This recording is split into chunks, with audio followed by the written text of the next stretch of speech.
Also at the State House today, a public hearing on a bill that attempts to ease the current lawyer shortage throughout the state.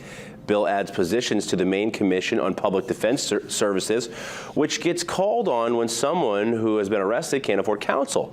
Supporters say this will help address the recent court order to come up with a plan to provide attorneys for those who have been charged with crimes or those charges could be dropped. Opponents of the bill have concerns with the qualifications of lawyers. As the bill stands, it would allow judges to use their own discretion when assigning public defense lawyers to cases.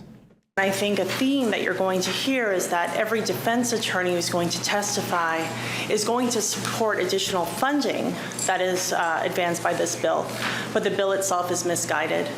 It's very problematic. The focus must be on effective assistance of counsel, not efficient assistance of counsel. I acknowledge that this is an urgent situation and that everybody needs to kind of give a little bit on their objections, lean into fixing the problem rather than critiquing the resolution. The bill is submitted as emergency legislation, meaning it would need a 2/3 majority in both the House and Senate to pass, and now moves to a work session.